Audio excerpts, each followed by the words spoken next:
If you really want to buy an established network effect and you think value will keep accruing, go buy Bitcoin or Ethereum. Bitcoin was created as kind of a revolution against that. And so now we're coming full circle and we need to then now go appeal to these people. And also because at the end of the day, institutional investors are willing to lock their tokens up. Welcome back to The Roll-Up, your home for technical talks and open conversations that shape the modular future. Nothing on today's show is to be construed as financial advice. You can see our full disclosures list at therollup.co/ventures. Sit back, relax, and enjoy today's episode after a quick word from some of our awesome partners. Redstone is DeFi's modular oracle, supporting over 100 clients on over 50 chains and offering 1,000 assets. Redstone is the leader for Bitcoin staking and yield-bearing assets. They offer the most robust, customizable price feeds available in any model. Join the Redstone exhibition today.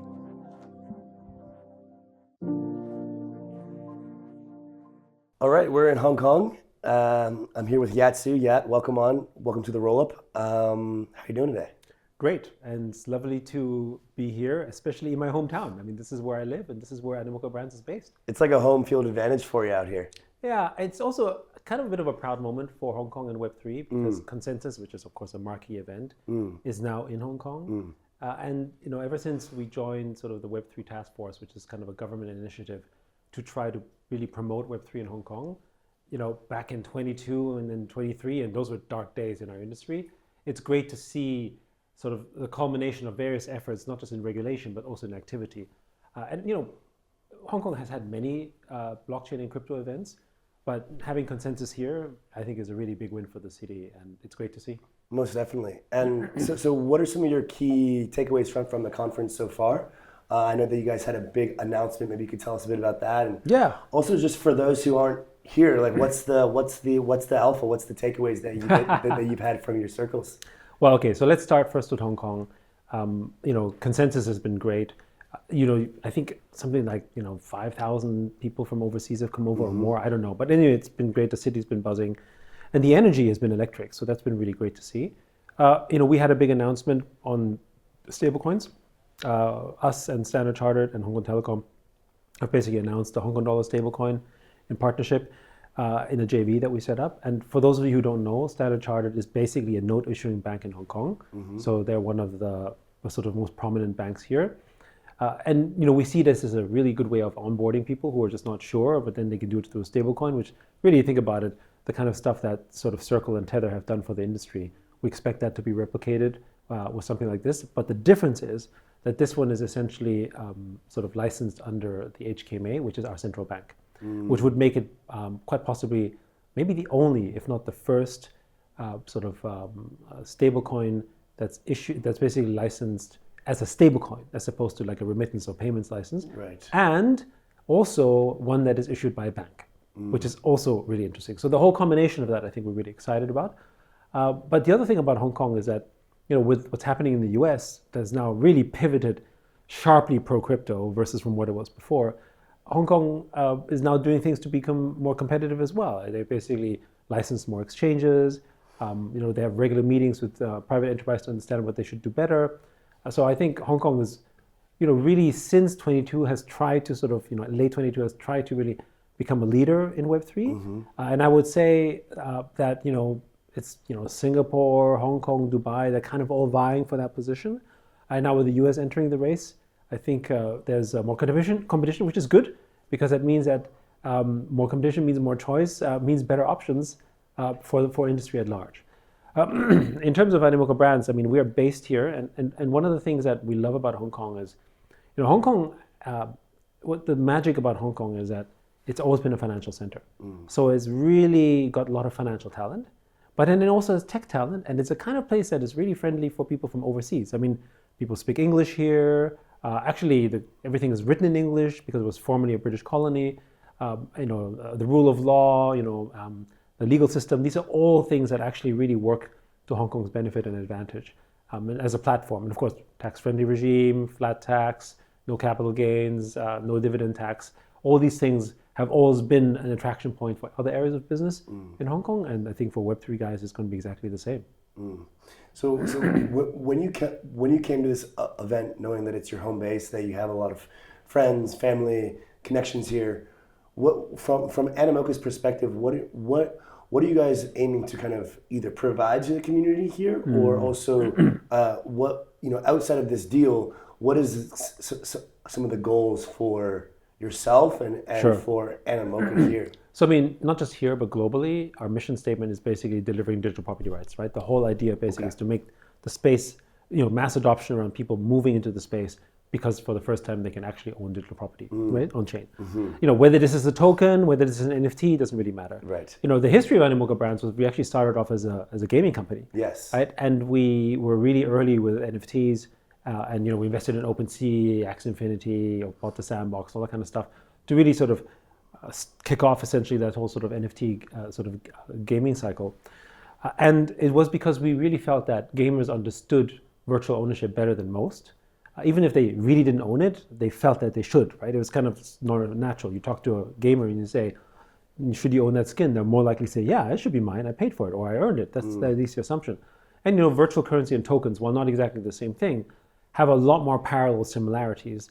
And so people can relate to that a lot better than, say, traditional fiat currency. So that was kind of how it started off. But we've since then really branched out a fair bit. And we have over 540 portfolio investments. More than half of our revenues comes from advisory, treasury management, and basically the digital asset sort of space, broadly speaking. We have the operating businesses. That's things like Mochaverse, Open Campus, Sandbox. And then, of course, we have an investment portfolio management with the 540 plus portfolio companies. Many sort of companies that you may have heard of, whether these are the Layer Zeros, the OpenSea, the Magic Edens, Igloo, Yuga Labs, the whole range of brands all over the world that we've invested in. And of course, investments that we have here in Hong Kong and supporting the local ecosystem, because we're based here and we're sort of funding local projects and supporting them and helping them sort of grow as well. We really think that Web3, and we see this basically in other parts of the ecosystem, is sort of very native for the youth, right? Young people intrinsically understand digital. Right. They're born into it. My generation is really, we're digital immigrants, right? We weren't born into it. We have to learn our way into it. And even though we have some fluency, it's not as natural to us as a youth. And so to me, I also see this as an incredible opportunity for young people. And that's basically what we want to also do for places like Hong Kong, how to bring more young people and include them in the space. And what excites us about digital property rights is that once you own digital property and you have an interest in it, you start to learn about financial systems and capitalism. And that's one of the reasons why Web3 tends to accelerate faster in places where you are more pro-capitalist. In America, that would be places like Miami, right? And Hong Kong or Dubai, Singapore, these are all very pro-capitalist places. In contrast to places like Europe, that are a little conflicted on this sometimes.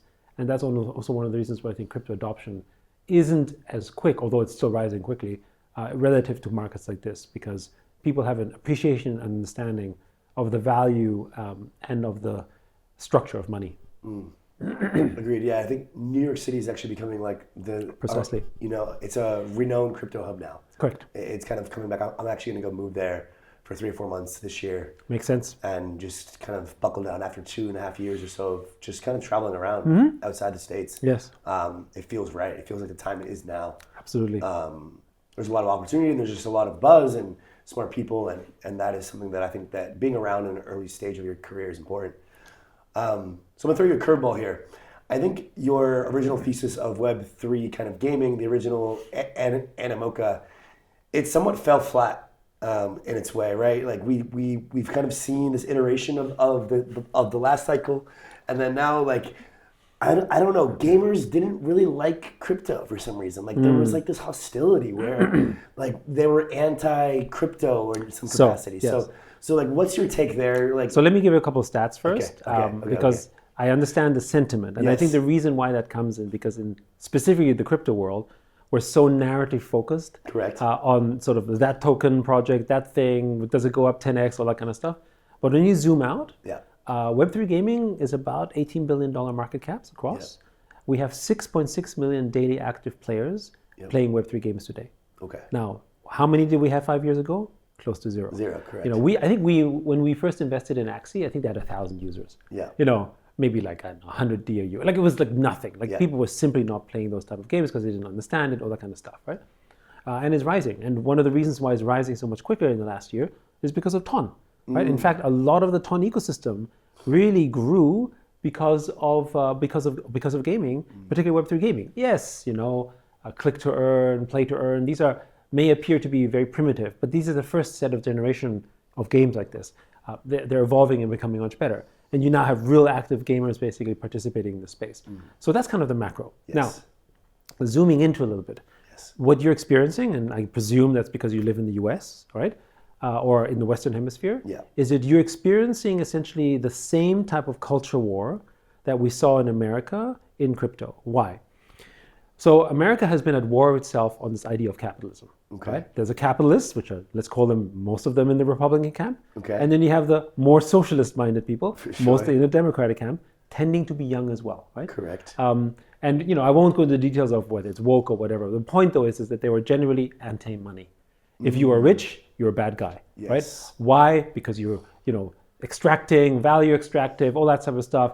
Give your money to everyone. You don't deserve this. That kind of narrative, which is the narrative that I understood back in Europe when I grew up, because I grew up in Europe, and so I definitely saw a similar type of thing. And I see America was at war with itself between these capitalist values. Yes. And so if you're a gamer and you basically have these values, which many of them do, then you don't like crypto. No. But you don't like crypto because it's an NFT. You don't like it because it's basically digital capitalism. Yes. Right? Because in real life, money seems to be, in your mind, perverting your social order. So when I basically bring money into my game, then the risk is you're going to pervert my social order inside the game, right? So that's kind of the feeling. Whether they understood it intellectually that way or not, it's the same sentiment. In Asia, though, we didn't have that issue. No. Asia is pro-capitalism. It's a huge difference. Yeah, Always. huge difference. Huge difference. Yeah, whether it's Vietnam, Philippines, or even Korea or Greater China region, they love Web3 games. Yes. Ownership, right? No problem, right?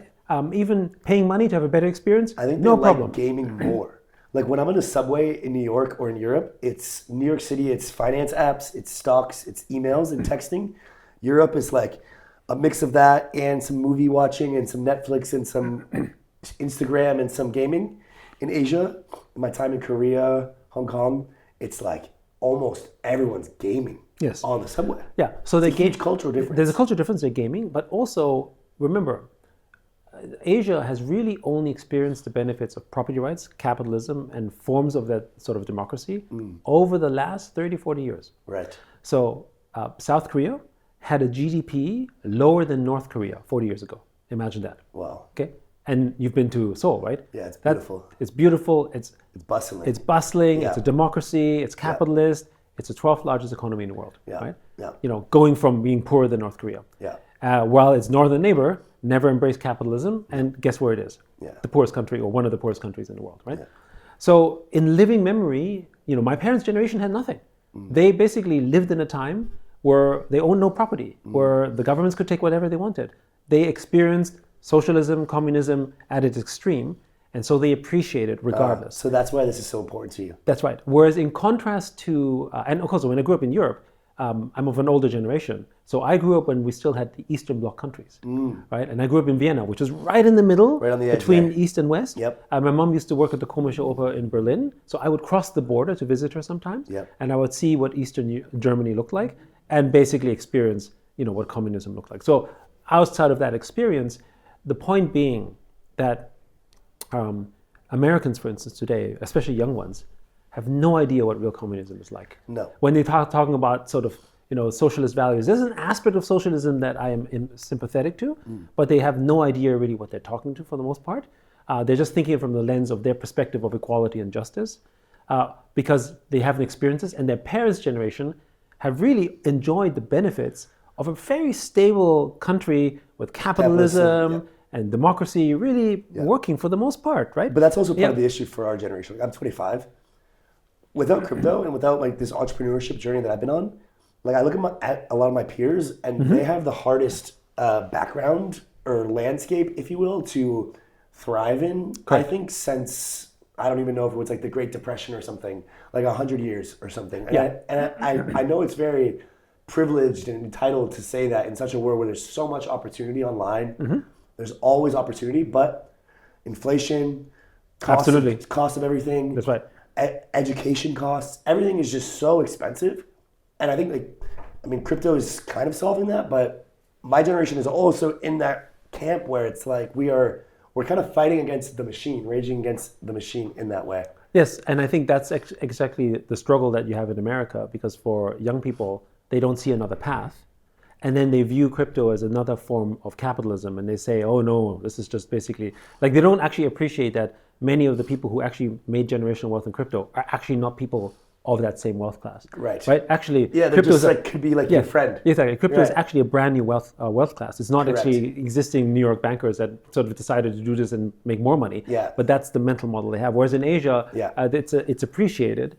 And again, you don't have that sort of negative sort of perspective on capitalism, which is why things like crypto gaming is much more welcomed here, because they don't have that type of stigma as they have in the West. Well, so I think that's where really that comes the from. That's where that question comes from, right? Yes. Is that kind of Western? Yeah. And this is something that I experience a lot, where the Western, there's also a really large bifurcation in Western versus Eastern crypto brands. Yes. Where there's a lot of, I think the Western culture values technical merit, research, and like deep kind of like level of innovation, or like perceived innovation.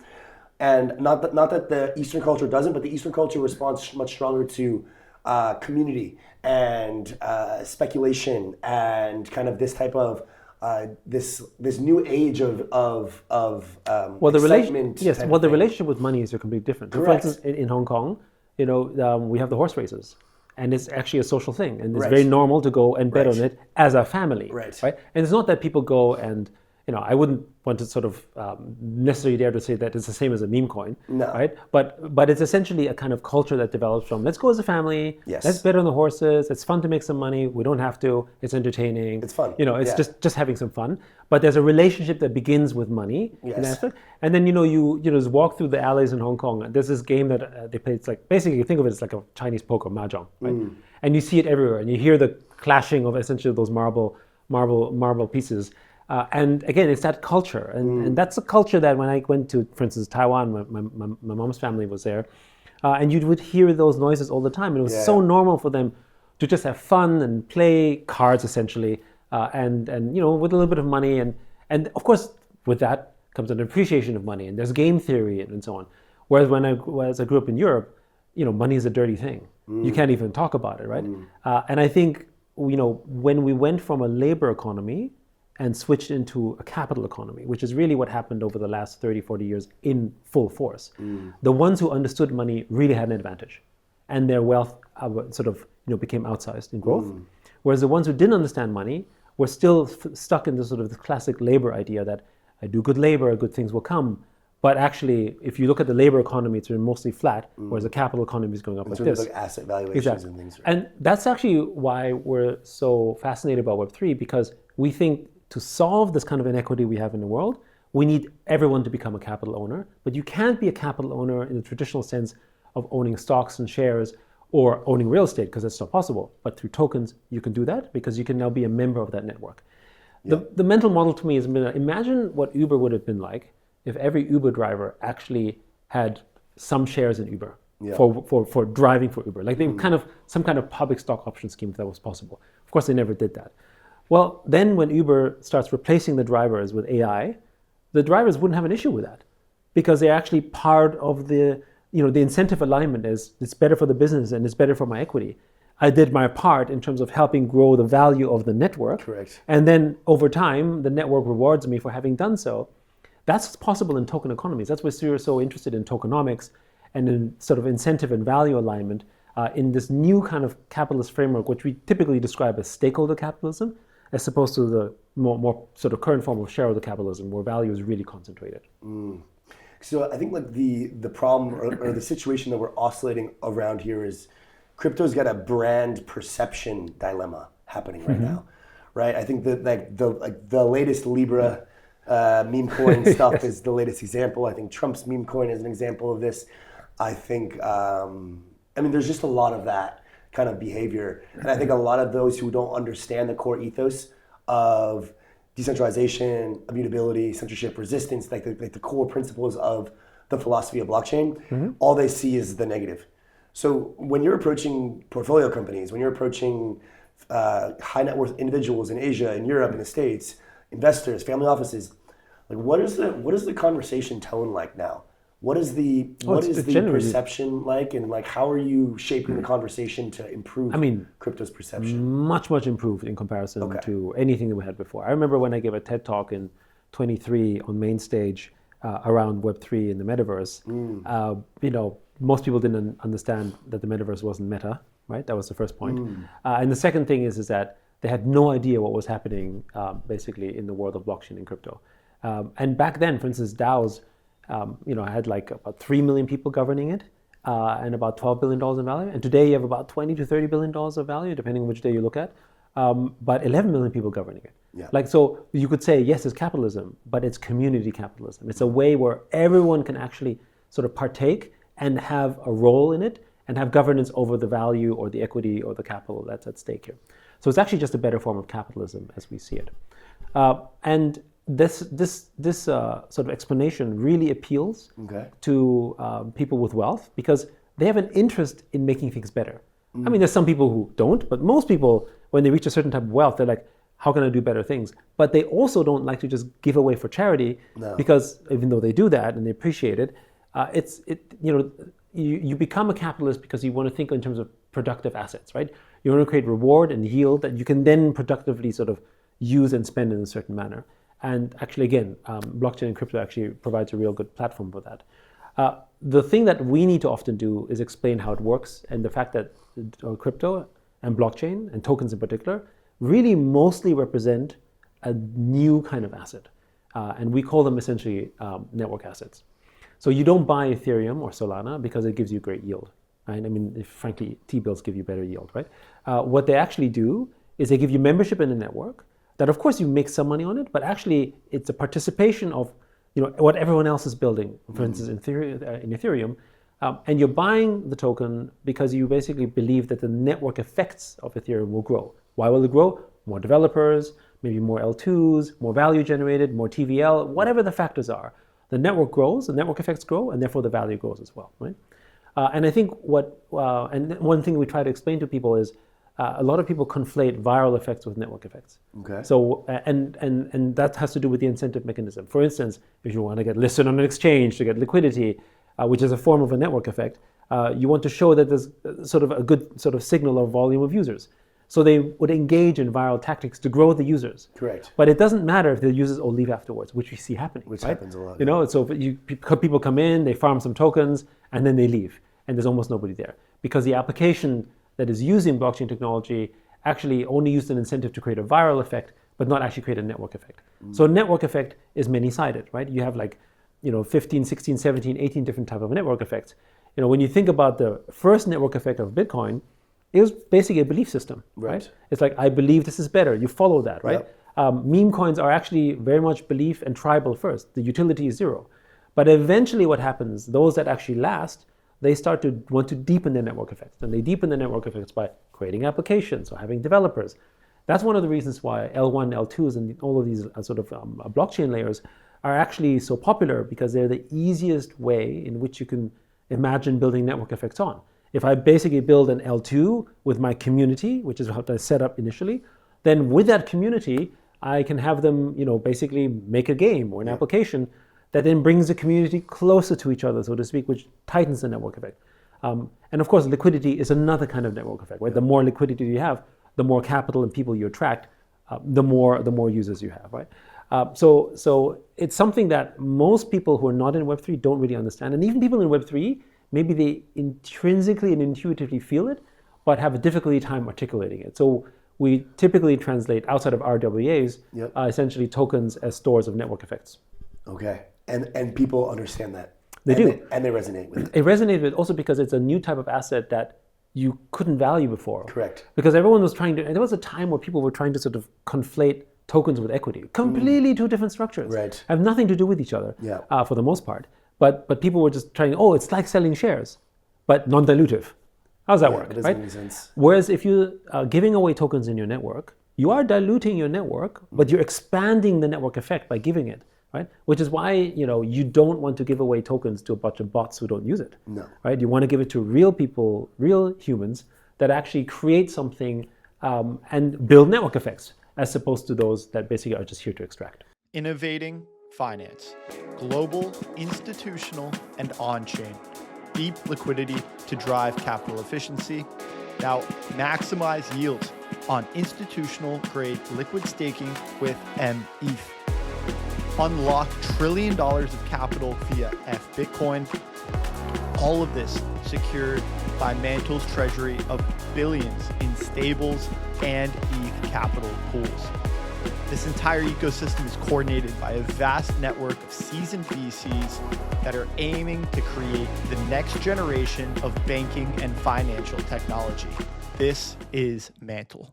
So now that you've kind of developed this thesis from your personal perspective as well as through your experience with Animoca, how does it apply to the next several years of your investment strategy, personally and for Animoca? How does this network effect oriented idea lead to successful investing for those in the audience? We have a lot of VCs, researchers, Yes.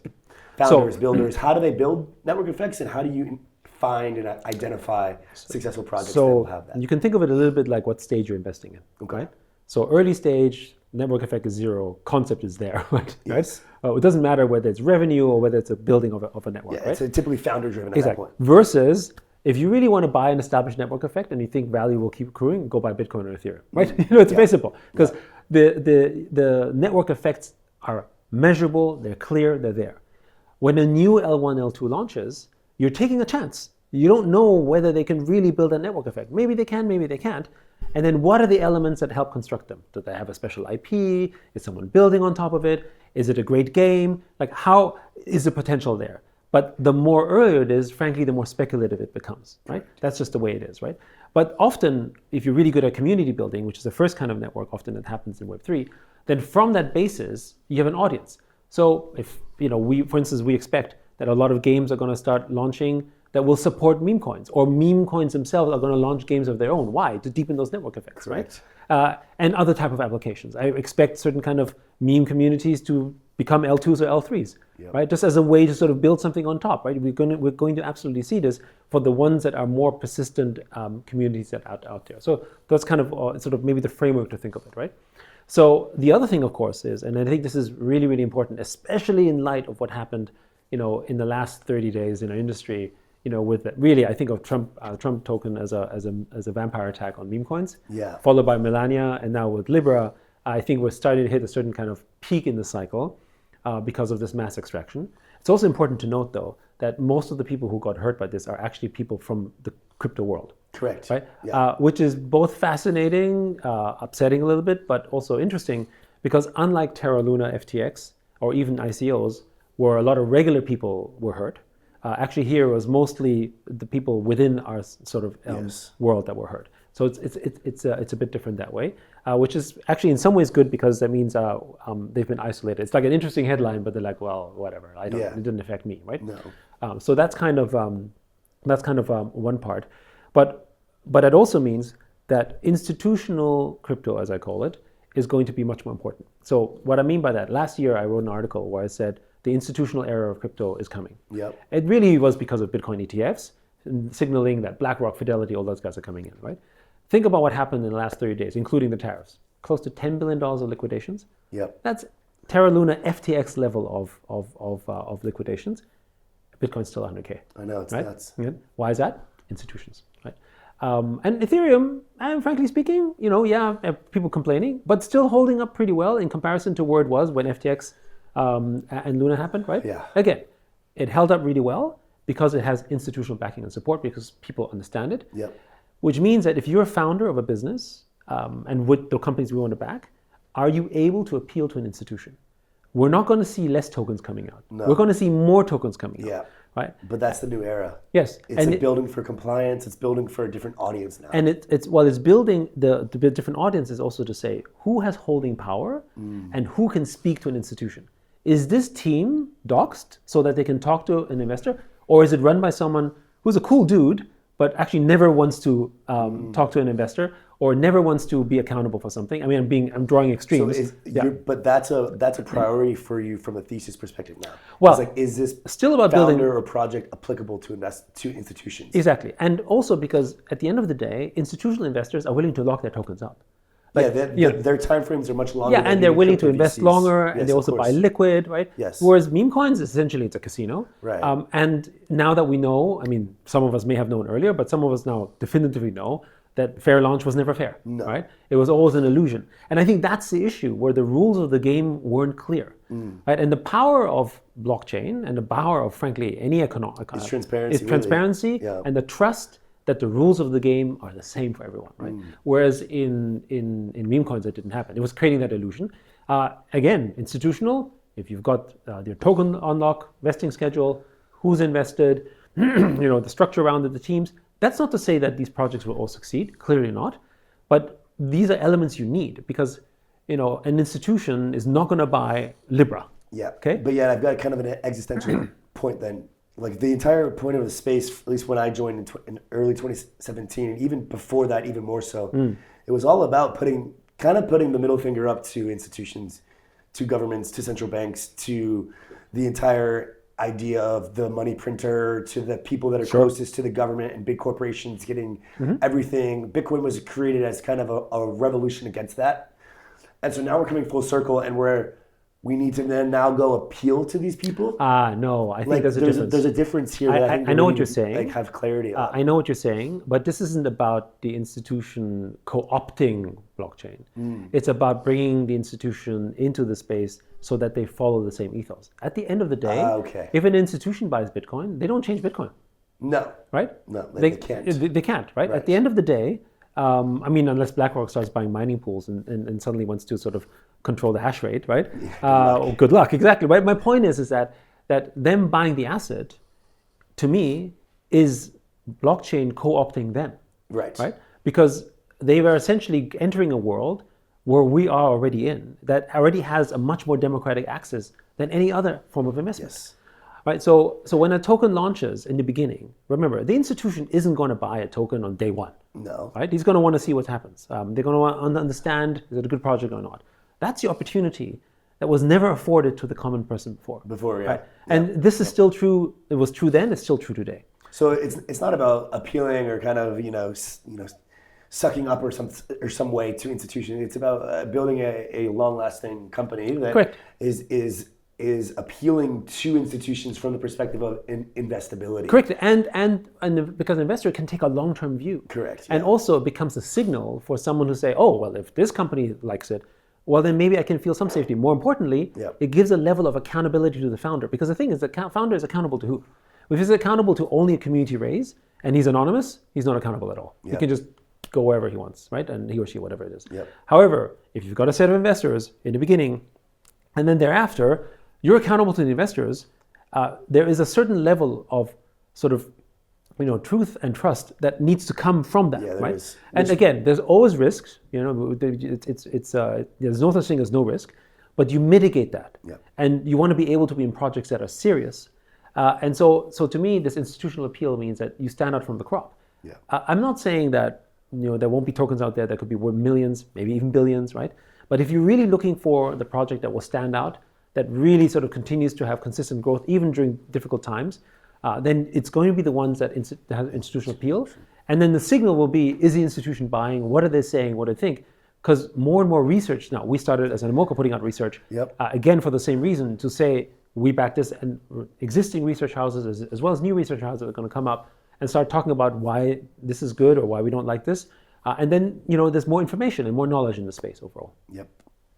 Well, as we kind of come to a close here, again, just want to ask, for those who couldn't make it to Hong Kong, any special closing thoughts, takeaways, alpha ideas, investing trends, something to leave us with a bit of a gift here?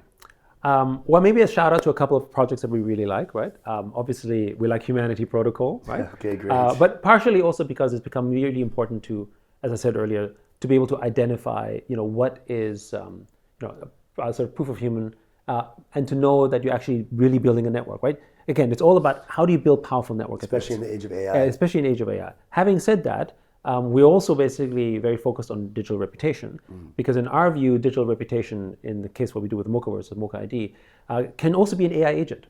You don't necessarily need a human to build a strong network effect. You can also build a strong network effect with an AI agent that is doing good things, right? And so we can totally see that. The future is such that, especially with crypto, AI actually has power now because it has the ability to generate, earn, and give tokens.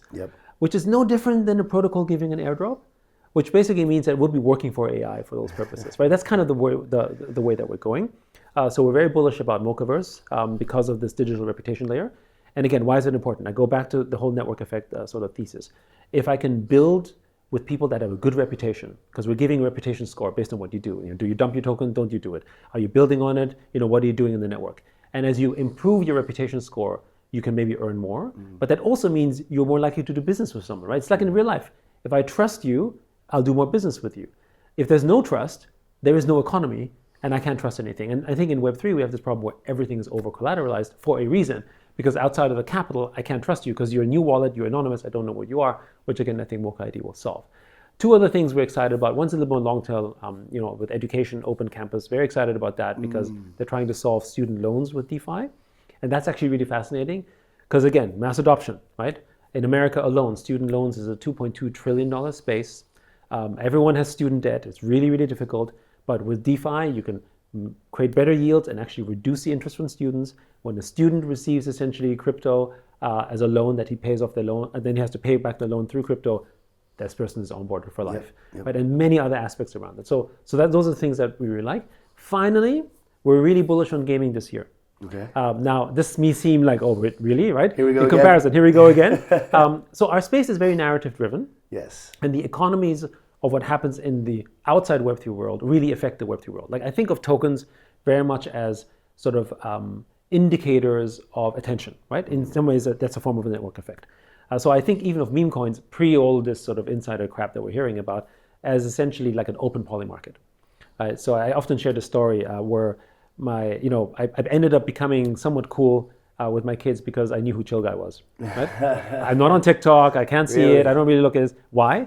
Because of the token. I'm like, hey, I heard about Chill Guy. What's all this about, right? But that's because at that moment, the popularity of the token indicated where some of that attention was. Correct. Right? And why? What has been the big sort of market thesis, particularly in the latter half of last year? AI, agentic AI, all that kind of stuff. Which we're in as well. But why is that? Because AI is everywhere. The narrative on AI is really big and popular, right? So we're really affected by sort of narrative. There's a narrative premium to our space because of the kind of sort of financial polymarkety-like energy that exists with tokens. There are two major events in gaming this year that will change everything, for good or for bad. Hopefully good, because we think they're going to do well. The first one is the launch of Nintendo Switch 2. Nintendo basically hasn't launched a new console in 8 years. And when someone buys a new console, people buy new games, there's popularity. Gaming funding has been low. Growth in gaming post-COVID has been flat. So macro gaming actually hasn't done as well as people thought it would. So there's been no growth trigger for it, right? And the even bigger trigger, due for September, but probably Q4, is GTA 6. Yes. There's nothing bigger culturally in the zeitgeist of this year, and probably the years to come, than GTA 6. And there's And I've heard rumblings that crypto is going to be in, like there'll be no. blockchain-based So payment Take system Two, or something. Take Two is not going to adopt crypto inside the game, but in GTA 6, actually GTA, you can run RP servers, and there's already talk around essentially putting crypto inside some of these user-led servers. It'll be really interesting to see. Point being, though, of course, GTA, the whole thematic, I think crypto fits really well into it. Given everything in the meme coin things that we've seen before. But not just the crypto narrative, just the gaming narrative. How many people are going to start buying a new next level console so they can play GTA 6? Everyone, right? Also, GTA 6 is going to push the pricing to $100, we think, or above 90. Gaming income, the purchase of a game. Have you noticed? I don't know when the last time you bought a game. It's about $50, maybe $60. It's been the same for the last 5, 6, 7 years. Yeah, they're going to increase it. Because they couldn't increase the price because gamers wouldn't like it. What happened to our money supply during that time? It's gone up a lot. So actually, gaming companies are struggling where they're basically selling for the same kind of money in a effectively non-inflationary way in a heavily inflationary society. Right? Our food costs have gone up. Gaming costs has not gone So when GTA 6 comes out and pushes the price to close to 100, if not $100, and successfully does so, this will change the entire gaming industry. People will pay a lot more, and suddenly things in crypto will seem cheaper as well. The whole cycle will change. And so if GTA 6 does well, which we really think it will, we think it's going to really reawaken the gaming narrative by the end of the year in a pretty big way. Awesome, Yat. I appreciate your time and your thorough responses. It's been an absolute pleasure, man. Thank you. Thank you for having me. Cheers.